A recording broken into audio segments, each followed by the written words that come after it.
태어난 지 얼마 안 된 아이들은 세상을 항상 신비롭게 봅니다. 그래서 항상 궁금하고 질문이 많죠. 그 질문에 항상 대답해야 하는 부모들은 꽤 귀찮겠지만 세상에 대해 자세히 알지 못하는 그 아이들이 가지는 그 호기심 때문에 아이들은 그토록 순수한 마음, 동심을 가질 수 있는 거겠죠. 또 이 동심을 가지고 있는 아이들을 어른들은 흐뭇하게 쳐다봅니다. 그런데 이 동심을 아직도 못 버리고 있는 어른들은 어떨까요? 동심은 우리를 발전시키는 걸까요? 아니면 현실을 보지 못하게 하고 단지 철이 없게 만드는 걸까요? 먼저 우리가 커가면서 동심과 멀어지는 이유에 대해서 알아봅시다. 첫째는 지식 증대입니다. 어릴 때는 세상에 대한 지식, 규칙 등에 대해 자세히 알지 못하기 때문에 움직이는 모든 세상, 사물 하나하나에 자신의 생각과 바램을 담아서 이해하죠. 기차가 증기를 뿜는 걸 보고 기차가 화가 났다 라거나 천둥치는 하늘을 보며 하늘이 화가 났다 등으로 말이죠. 하지만 우리는 이제 이 기차가 왜 증기를 내뿜고 하늘은 왜 천둥을 치는지에 대해서 과학적인 이유로 알고 있죠. 그래서 더 이상 자신만의 상상과 바램으로 세상을 이해할 필요, 의미가 없다고 생각하는 거죠. 둘째는 결핍 상태입니다. 저자 샌딜 멀레이선의 결핍은 우리를 어떻게 변화시키는가 라는 책을 보면 물질적인 이유든 정신적인 이유든 스스로 결핍되어 있다는 생각이 우리 당장 눈앞에 있는 문제에만 집중하도록 만든다는 것이죠. 사실 내가 태어나 보니 일을 안 해도 되고 유복한 금수저가 아니라면 누구나 부족한 마음, 결핍의 마음이 있습니다. 당장 내가 하는 일을 그만두면 생계에 타격을 받기 때문이죠. 어쩌면 그래서 우리는 더욱 내 눈앞에 있는 문제, 일에 관한 문제에만 갇혀 살 가능성이 높고 이는 어렸을 때부터 가져왔던 동심과 멀어지게 하는 것일 수 있죠.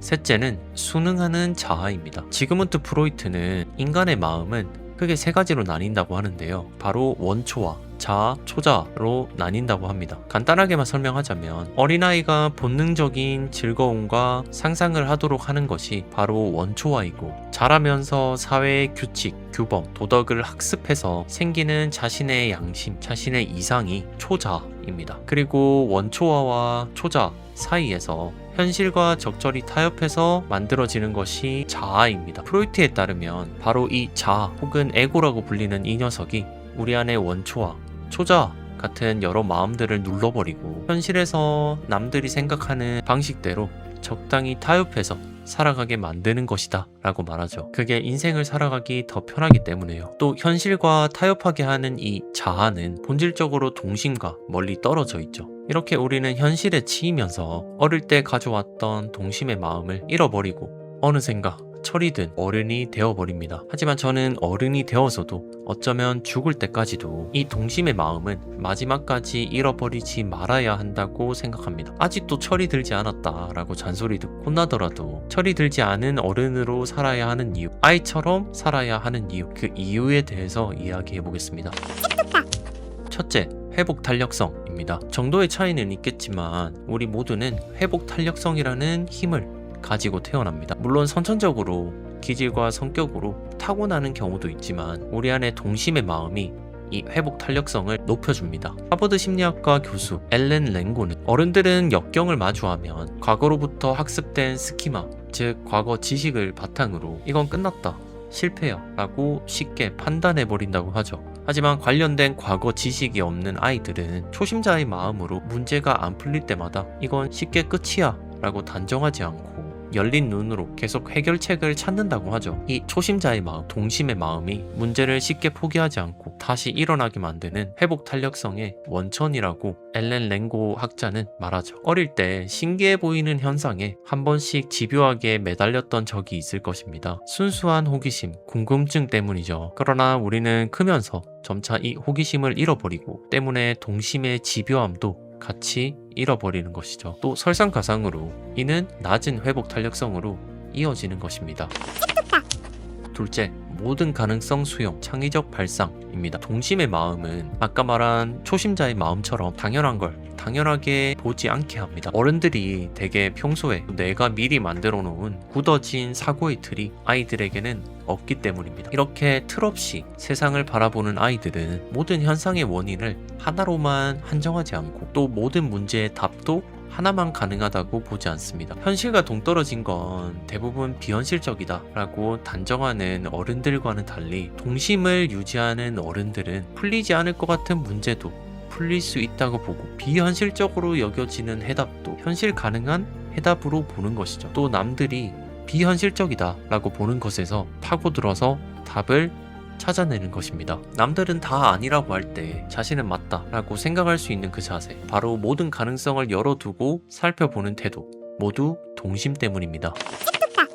셋째, 끊임없는 에너지의 근원. 에너지는 물리적인 체력에서만 비롯된다고 생각을 하지만 저는 비물리적 체력, 사람의 정신에서도 상당 부분 비롯된다라고 생각합니다. 사고의 틀이 굳어지고 낡아버려서 매번 같은 사고만 반복하는 사람과 사고의 틀이 아직도 말랑말랑해서 매번 다른 시점과 시야로 사고하는 사람은 에너지 자체가 크게 차이 날 수밖에 없죠. 같은 형상도 다른 시야로 살펴보면 달라 보이고 매번 새롭게 보입니다. 또 그 새로움이야말로 인생을 살아가는 에너지의 근원이 된다고 저는 생각합니다. 우리는 진부한 것을 싫어합니다. 뭔가 새롭고 참신한 것을 더 선호하죠. 참신한 스토리의 영화나 소설을 보고 나서 우리는 전율을 느낍니다. 그 전율은 스토리의 짜임새, 숨은 메시지에서 오기도 하지만 애초에 그 스토리가 진부하다면 어떤 것도 눈에 들어오지 않죠. 또 거부감마저 듭니다. 즉 우리가 전율을 느끼게 하고 우리가 살아있음을 느끼게 하는 것,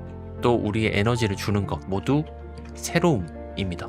그런데 일상에서 매번 이 새로움을 느끼는 건 사실 불가능하죠. 그러나 매번은 아니더라도 보다 빈번하게 일상에서 새로움을 느끼는 방법이 있습니다. 그것이 바로 우리 안에 동심을 지키는 삶이죠.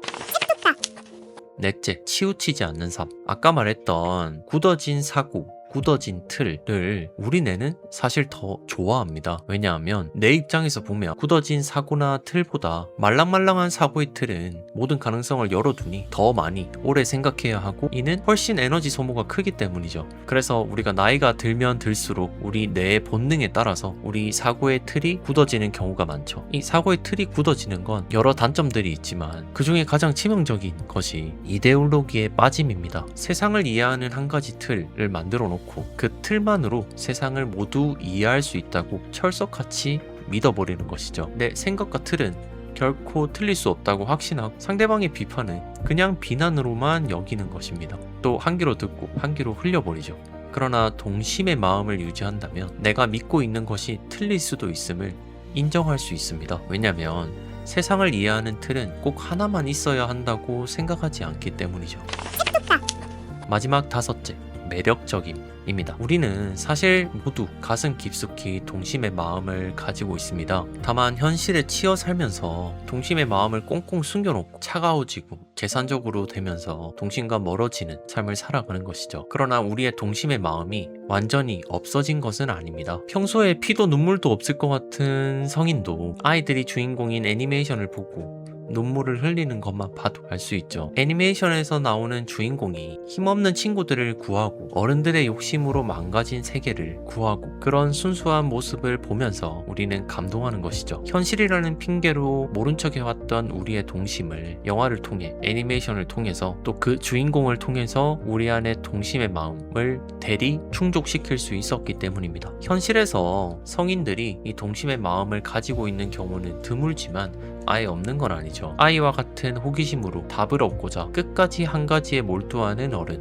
아이와 같은 천진난만함으로 시련을 훌훌 털어버리는 어른, 아이와 같은 선한 마음으로 주위 어려운 타인을 돕는 어른, 이 동심의 마음을 가진 어른들은 언제나 주위 상대방을 감동시키죠. 아니 정확히는 상대방 마음속에 깊이 숨겨져 있는 동심의 마음이 그 행동을 보면서 공명하는 것이겠죠. 그렇게 동심을 가진 어른들은 자신이 의도했든 아니든 주위 사람들에게 선한 영향력을 미치고 언제나 타인의 마음을 홀리는, 감동시키는 매력적인 사람인 것이죠. 우리 친구들 중에서도 간혹 너무 철이 들고 너무 현실적인 친구보다는 아직도 아이처럼 철이 안 들고 비현실적으로 사고하는 친구를 아직도 그 순수함을 가지고 있는 친구가 더 정독하고 앞으로도 더 함께하고 싶죠. 즉 동심을 가지고 있다는 그 자체가 나 자신을 매력적인 사람으로 만들 수 있는 거죠.